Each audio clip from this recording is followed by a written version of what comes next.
Assalamualaikum warahmatullahi wabarakatuh. Di sini saya akan mereview buku anak yang berjudul Kisah Seekor Camar dan Kucing yang Jarinya Terbang. Sebelum itu, saya akan memperkenalkan diri. Nama saya Fatma Syara dengan NIM 20026036 dengan dosen pembimbing Yona Primadesi SOS M.Hum dengan Prodi Informasi Perpustakaan dan Kearsipan Fakultas Bahasa dan Seni Universitas Negeri Padang.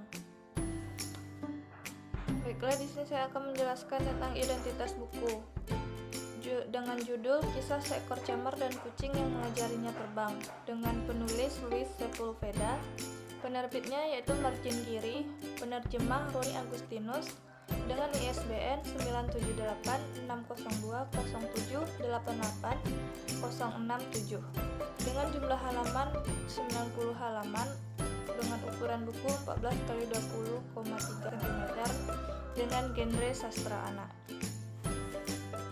Sinopsis buku Seekor Camar dengan Kucing yang Mengajarinya Terbang yaitu saat sedang asik berjemur di balkon rumahnya, seekor kucing bernama Zorbas mendapati seekor burung camar terjatuh ke pinggiran di dekatnya. Tumpahan minyak dari kapal tanker di laut telah melengketkan bulu-bulu burung camar betina yang hampir bertelur itu, membuatnya tak mungkin meneruskan terbangnya. Sebelum meninggal, ia meminta si kucing berjanji untuk merawat telurnya sampai menetas dan lantas mengajarinya terbang. Sebagai kucing pelabuhan, Zorbas pantang melanggar janjinya. Namun, mungkinkah ia dan kawan-kawannya sesama kucing pelabuhan benar-benar bisa menepati janji mengajari bayi camar itu terbang?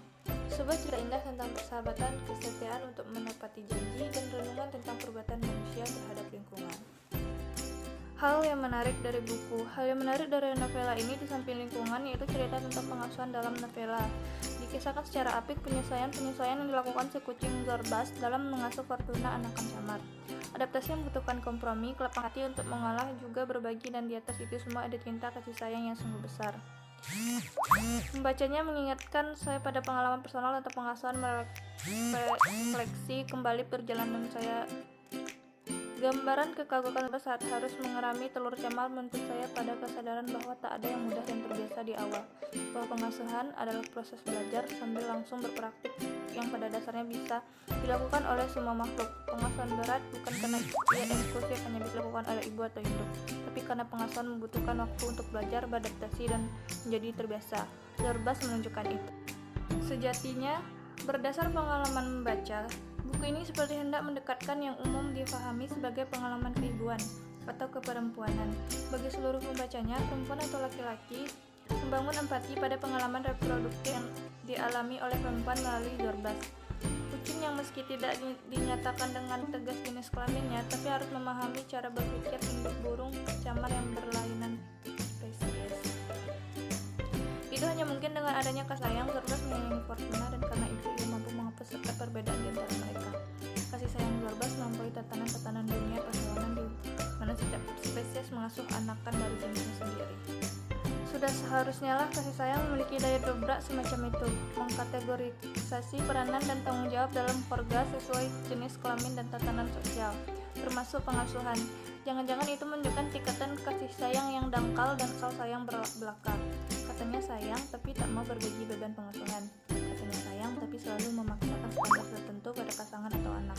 Akhirnya dari Zorbas saya belajar untuk menghargai diri sendiri dan pengalaman pengasuhan anak bersama pasangan yang tak selalu mulus, sambil terus mengecek ulang kadar kasih sayang yang bertumbuh dalam keluarga kami.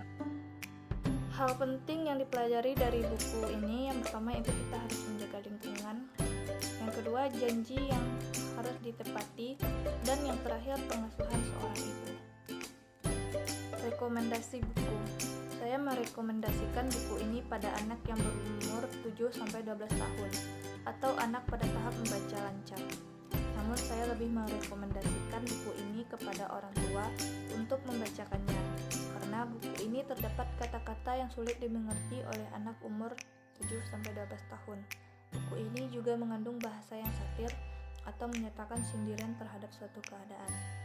Pertama yang bisa kita dapat itu mengasah empati. Yang kedua, kesadaran apa yang terjadi pada lingkungan. Sekianlah penyampaian saya tentang review buku anak tentang Seekor Camar dan kucing yang mengajarinya terbang. Salah dan janggalnya saya mohon maaf. Assalamualaikum warahmatullahi wabarakatuh.